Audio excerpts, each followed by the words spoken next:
नमस्कार, city post में आपका स्वागत है। मैं हूं श्रीकांत प्रत्युष। आपको सिटी पोस्ट ने सबसे पहले खबर बताई थी कि शरद यादव कभी भी जेडीयू में वापस आ सकते हैं। इसको लेकर बातचीत भी चल रही है और अब तो शरद यादव की पार्टी के नेता ने इस खबर पर मुहर लगा दी है। उन्होंने कहा है कि हाँ, नीतीश कुमार ने फ़ोन किया था, शरद यादव से बातचीत हुई है। शरद यादव की पार्टी के नेता हैं, महासचिव हैं, राष्ट्रीय महासचिव हैं अरुण श्रीवास्तव। उन्होंने इस बात की पुष्टि की है कि मुख्यमंत्री नीतीश कुमार ने शरद यादव से बातचीत की है। हालांकि उन्होंने कहा कि सीएम नीतीश ने शरद यादव से तबीयत को लेकर बातचीत की है, उनकी तबीयत खराब थी, उन्होंने फ़ोन किया था। लेकिन साथ ही ये भी कह दिया कि राजनीति में कुछ भी असंभव नहीं है। उन्होंने कहा कि महागठबंधन और एनडीए दोनों में भगदड़ मची हुई है, आगे आगे और देखिए क्या क्या होता है। मतलब वो भगदड़ की भी बात कर रहे हैं, महागठबंधन की बात कर रहे हैं और शरद यादव के जेडीयू में शामिल होने की खबर का खंडन भी नहीं कर रहे हैं और नीतीश कुमार के साथ शरद यादव की बातचीत की पुष्टि भी कर रहे हैं। मतलब साफ है कि खिचड़ी पक रही है, अंदर अंदर कुछ हो रहा है और कुछ बड़ा निकल कर सामने आने वाला है। इससे पहले शरद यादव के जेडीयू में दोबारा शामिल होने की चर्चाओं पर जेडीयू के मुख्य प्रवक्ता संजय सिंह ने कहा कि मुख्यमंत्री नीतीश कुमार संबंध निभाने में सबसे आगे रहने वाली शख्सियत हैं।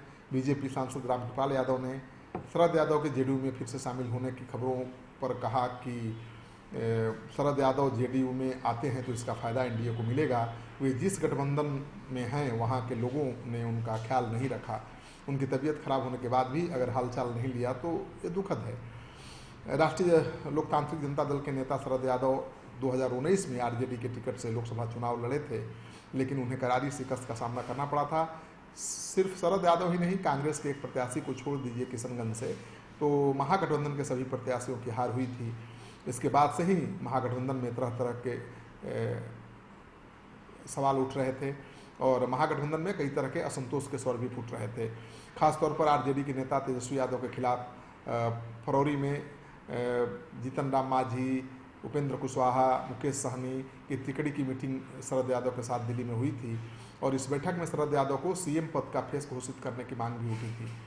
तो लोकसभा चुनाव में हार के बाद मुकेश सहनी, उपेंद्र कुशवाहा, तमाम जीतन राम मांझी, तमाम घटक दल के नेता उनके नेतृत्व पर सवाल उठा रहे थे और शरद यादव को मुख्यमंत्री का चेहरा घोषित करने की मांग कर रहे थे। जाहिर है इसके बाद से ही आरजेडी और कांग्रेस नेताओं के कान खड़े हो गए थे, क्योंकि इस बैठक में आरजेडी और कांग्रेस का कोई नेता शामिल नहीं था। जाहिर है बिहार की राजनीति में शरद यादव का सीएम फेस के लिए नाम आना सीधे तौर पर तेजस्वी यादव के लिए बहुत बड़ी चुनौती मानी जाने लगी। दूसरी ओर शरद यादव के अगुवा बनने के बीच जीतन राम मांझी के स्वर और तेज रूप से मुखर होते चले गए। इस बैठक के बाद फिर दिल्ली के 5 सितारा होटल में शरद यादव, प्रशांत किशोर, जीतन राम मांझी, उपेंद्र कुशवाहा और मुकेश सहनी की मीटिंग भी हुई।